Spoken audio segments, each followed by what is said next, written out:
really wants to come and really wants the BBL to be a part of his every year framework before he goes to other tournaments. So I think there's a genuine option there for us to take it through. So we'll talk through that. Is he going IL or South Africa, Coach? Copes, we talked about the WBBL draft last time. Now the BBL draft. Excited about that one too?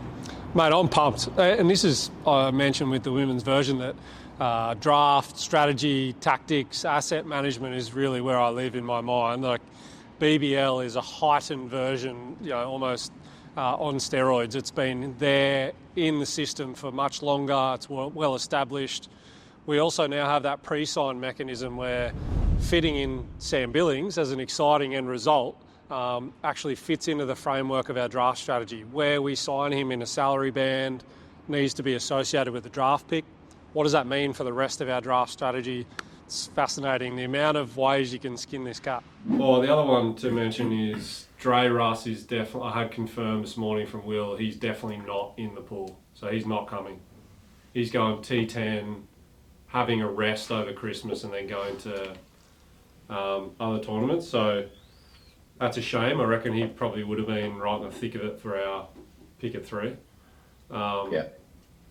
But obviously with the synergy there with Will, yourself and Bilbo, I think in future years one that we can definitely pick up, and maybe even a replacement if we absolutely needed it and it fit his schedule come the tournament. I think that'd be an option that we could sort of pick up. So let's, before we get to the draft then, let's take a step back and talk about that pre-signing of Sam Billings.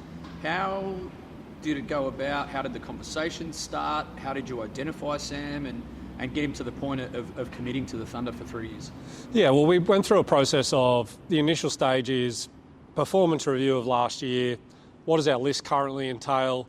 Who are we looking on our domestic list to actually re-sign and re-engage? And who might we foresee not being a part of it? And what are the skill gaps that are left? So what's our greatest priority? Alex Hales has obviously been a legend of the club. To me, fresh eyes, having broadcast a few of the Thunder matches, but just being entrenched in it, the biggest gap for me was leadership in the middle order, an understanding of surge execution with the bat, but also our key youngsters like an Ollie Davies in the middle order, having leadership around him to get the best out of him in his decision-making too. So Bilbo fits all of those categories, and the process then goes to, okay, we had a priority list. Bilbo was number 1, which is bloody fantastic that we ended up getting him. But there will have been a flow-on effect and talking to managers all around the world around, A, can we get this player? Are they interested? B, what would it cost as far as salary band in the draft? And then thirdly, and probably most importantly, are they going to be here for the whole tournament? Because we've seen many times other leagues being prioritised. One of the major calls with Bilbo was, love you to be here, start to finish, finals included. If we're going to hold that trophy aloft, I want you to be right there next to all the other players when you do it. And thankfully, Bilbo's not only keen to sign on the dotted line for that, but all in on what this club means, and the fabric of Western Sydney actually means a lot to him. Without Dre Russ in the portal, I think there's probably 3 different sort of skill sets that we genuinely would take a pick 3. Keen to hear just the names that sort of stick out at the top of the portal. I really like the idea of someone like an for your number 6, 7-ish. Give us some options with the left arm spinner as well. I know they're not your guaranteed sort of number 6 player, but I think that gives us like 3 or 4 number 7s almost. Around the group, probably the best I've ever had.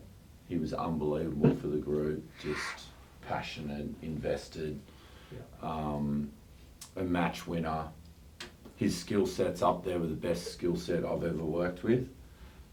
He's not lightning quick, but he swings the ball both ways with control. His wobble seam's awesome. He's got depth options. He seemed like it was 50-50 and he turned down ILT to try and be there. So I've got him on my list as potential to, depending on which way we go for platinum, he could be available as an option. All right, let's move on to the draft. What do you need? We need a lot of things, and obviously when you come last in a season prior, there's areas where it's clear and obvious you need to focus. But some of them are actually a little bit more, and I'd like to think this is hopefully an asset that I can bring to the table, is the trade that we did for Wes Agar. That was addressing a skill need, not that we don't have a lot of right-arm fast bowlers, but where's that over-the-top extra bounce, particularly at NG Stadium, our home ground, to me was a real skill gap. So when you just look at it as a right-arm fast bowler group, we had plenty of them. But there's a real skill difference there that Wes really addressed for us. And then we can go with freedom into the draft. I would say number 6, I reckon we went into batter light every game last year and relied on Samsy's runs as opposed to him being, this play with freedom mentality. So I think, the best finisher or all-rounder in the draft would certainly be around the top of the list, but world-class mystery spinner, fast bowler, top-order batter, they're all in the equation right now. Above there, I've just put the possible picks. I've put a few roles and a few players that are already locked in, and then this is the draft order. So each round, obviously different colours signify different teams, and I've just put the players that are locked in and then potential roles that teams will be looking for if they haven't locked a player in. I mean, I'm not going to make any assumptions that any of those players are going to get picked in round 1. I think we should just assume they're in round 2, and if someone takes them in round 1, then great. So I guess what I'm keen to do during this process is, where we've got in our little round 3 slot there, just for the sake of these purposes, let's say at pick 3 for scenario number 1 is so we take at pick 3. I'd like to know then what we're doing at pick 3. It's round 3. Just on Wes Agar and that trade, just explain to us what's going to happen with that. How does that work? So that came about, we identify a few players on other people's lists, so there's not just free agents you can go and sign. A couple of players on other people's lists that either we've heard that are maybe disgruntled, or in Wes's case, we just think are bloody good at what they do. You engage with, in my case, the GM counterpart at the Strikers and have a discussion. Is it feasible? You need all parties to agree to this. And in Wes's case, we ended up servicing what he really wanted. We then went to the table and renegotiated an extension to his deal. So it was a really great fit for all parties. But it's about asset management. So it's not just, hey, we want Wes. It's, okay, what do the Strikers want out of this? How can we give you an asset or something that allows that to happen? Is it a cost split of wages? Is it us taking the full wage? Or is it, in our case, a switch of second round draft picks where they moved up in the order and we moved down? Fascinating the amount of ways you can go about it. Happy with that deal? Very happy. I think a hugely underrated part of South Australia's success in parts, but also in the Strikers' sense.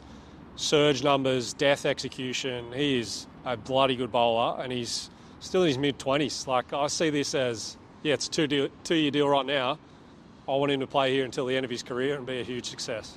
All right, we'll quickly jump back to the draft, and you've sort of identified some of those areas you're looking at. Is there one player that stands out to you at the moment that you think, wow, they're high on our list? Or rather keep your cards close to your chest for now?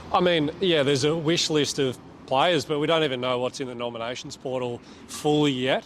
So that's going to be really key to the decision making. But think of the player style of an Andre Russell.